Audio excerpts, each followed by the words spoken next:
வழக்கம் போல பயத்தில் உளறிய தமிழக அரசு லாக் செய்த அண்ணாமலை மீது திமுகவிற்கு பயம் இருக்கு என்பது எல்லோருக்குமே தெரியும். ஆனா இந்த அளவுக்கு பயந்து நடங்குவாங்க என்று நினைத்து பார்க்கவே முடியல. அண்ணாமலை பேசுவதெல்லாம் மக்கள் மத்தியில் மிகப்பெரிய விவாதங்களை எழுப்பும் பேசுபொருளாக மாறியிருக்கு என்பதை இந்த திமுக அரசு நன்றாகவே உணர்ந்திருக்கு. அதனால்தான் தமிழக பள்ளிகளில் செயற்கை நுண்ணறிவு குறித்த பாடத்திட்டத்தை அறிமுகப்படுத்தியதற்கு அண்ணாமலை பாராட்டுகளை தெரிவித்தாலும் பயந்து போய் அறிக்கை விட்டது தமிழக அரசு.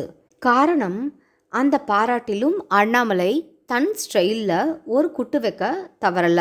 இந்த செயற்கை நுண்ணறிவு பற்றிய பாடத்திட்டம் என்பது முதலாக இவர்கள் கேலி பேசும் உத்தரப்பிரதேசத்தில் தான் நடைமுறைப்படுத்தப்பட்டது என்பதையும் சுட்டிக்காட்டி, மத்திய அரசின் புதிய கல்விக் கொள்கையில் இருந்துதான் இந்த கொள்கையை உத்தரப்பிரதேசம் பின்பற்றுகிறது என்பதையும் சூசகமாக தெரிவித்து, தமிழக அரசும் புதிய கல்விக் கொள்கையை பின்பற்ற வலியுறுத்தியிருந்தார் அண்ணாமலை. செயற்கை நுண்ணறிவை பற்றி இவர்கள் இப்போது பாடத்திட்டத்தில் சேர்த்துவிட்டு பிற்காலத்தில் செயற்கை நுண்ணறிவை கண்டுபிடித்தது கலைஞர்தான் என்று ஸ்டிக்கர் ஒட்டிக்கொள்ள தயாராக இருந்த திமுகவிற்கு இது பேரதிர்ச்சியாக அமைஞ்சிருக்கு.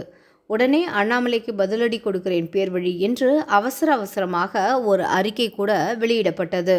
உடனே பாரு, ஆச்சோ போச்சோ அண்ணாமலைக்கு பதில் சொல்கிறேன் அப்படின்னு நீங்கள் நிறுத்தி நிதானமாக அறிக்கை தயாரித்தாலே டிசம்பர் 20 தான் சுதந்திர தினம்னு அறிக்கை தயார் செய்கிறவங்க நீங்கள். இந்த அழகில் அண்ணாமலை போகிற ஸ்பீடுக்கு அறிக்கை தயாரிக்கணும்னா கேட்கவா வேணும்? இவர்கள் மூச்சுக்கு 300 தடவை ரெஃபரன்ஸுக்கு எடுக்கும் பெரியாரின் பிறந்த நாளை கூட தப்பாக குறிப்பிட்டிருக்காங்க. அதை நைஸாக ஸ்டிக்கர் ஒட்ட பார்த்துருக்காங்க. 1970 பெரியார் கிண்டி பல்கலைக்கழகத்திற்கு வந்தபோது கம்ப்யூட்டரே தமிழகத்திற்கு வந்தது என்ற ரேஞ்சுக்கு ஒரு பில்டப்பை விட்டாங்க. அதையும் விட்டு வைக்காத அண்ணாமலை 1963 வாங்கிய கம்ப்யூட்டர் 1970 வரைக்கும் அப்படியே புதுசாக இருந்ததா என்ற நக்கல் கேள்வியை எழுப்பியிருக்காரு. இது தமிழக அரசுக்கு மிகப்பெரிய தலைவலியாக மாறியிருக்கு.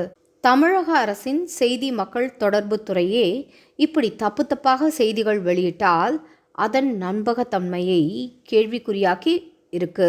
அண்ணாமலைக்கு காட்டமாக பதில் அளிப்பதாக நினைத்து கொண்டு வாண்டடாக வந்து வசமாக சிக்கியிருக்கும் இந்த திராவிட மாடல் அரசு.